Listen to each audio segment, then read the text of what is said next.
عيد الحب كان امبارح.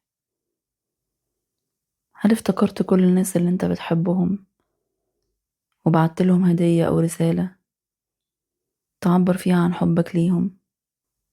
بس احب اقولك ان في واحد كمان، اوعى تكون نسيته. عايز تعرف هو مين؟ انت. ايوه انت. انت اهم شخص في حياتك، وده مش انانية ولا غرور. دي حاجة مهمة تعرفها وتحسها وتتعلمها. ازاي تحب نفسك عشان تقدر تعيش حياة حلوة وتكون فيها على طبيعتك، وتكون حياة مليانة علاقات صحية وجميلة. لازم تبدأ بعلاقتك مع نفسك وتحبها وتتصالح معاها، لأنك ببساطة كده هتقدر تحب الناس ازاي وتخش في علاقات صحية ازاي وانت مش حابب نفسك ولا مقدرها. علاقتك بنفسك هي الأساس.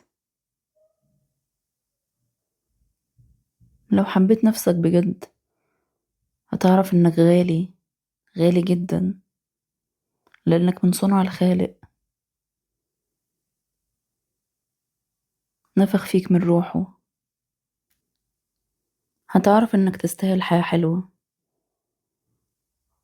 تستاهل تتحب زي ما انت. بس ده مش معناه انك ما تتغيرش للأحسن، لأن ده جزء طبيعي من رحلتك في الحياة، إنك تسعى تكون أحسن دايما في كل نواحي حياتك وتعيش بأحسن نسخة منك. لكن بتعمل ده لنفسك عشان تتطور وتنجح، مش إرضاء لأي شخص. حبك لنفسك هيخليك تعرف إمتى تقول آه وإمتى لازم تقول لأ من غير ما تحس بالذنب. هتعرف إن وقتك في الدنيا غالي وهتقدره، وهتتعلم ما تضيعوش على الفاضي. هتبقى متأكد إن وجودك في الحياة مهم، وإنك لازم تسعى عشان تعرف رسالتك في الدنيا وتعيش حلمك، مش تعيش وتقول أعيش والسلام. هتختار علاقاتك صح، ومش هتسمح للعلاقات المؤذية تكون موجودة في حياتك. هتعرف إن جمال الدنيا بيبتدي منك، من جواك، من محبتك لنفسك. لأنك لما تحب نفسك هتعرف تحب الناس.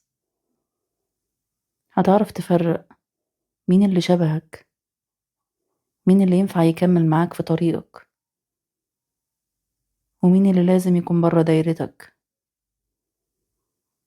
هتكون رحيم بنفسك وباللي حواليك، بس من غير ما تسمح لحد إنه يأذيك. هتعرف إمتى تسامح اللي غلط، وإمتى لازم تكون دي النهاية ويطلع برا دايرتك للأبد. مش من باب الغرور،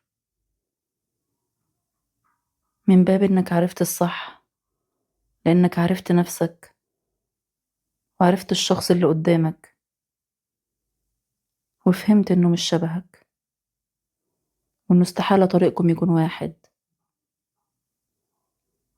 هتتعلم تعمل الحاجات اللي شبهك واللي تبين موهبتك وتميزك.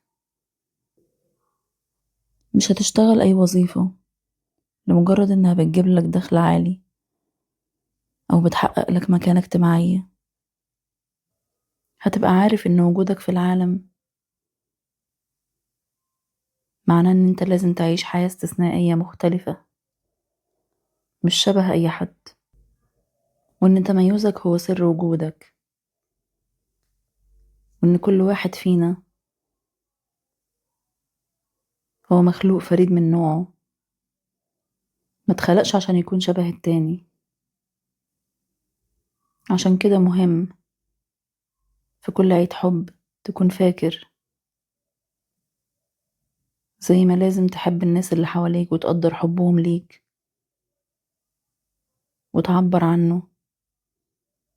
مهم كمان إنك تحب نفسك وتقدرها وتعرف قيمتها وتتعلم تحترمها وتديها حقها وتعيش الحياة اللي انت تستحقها.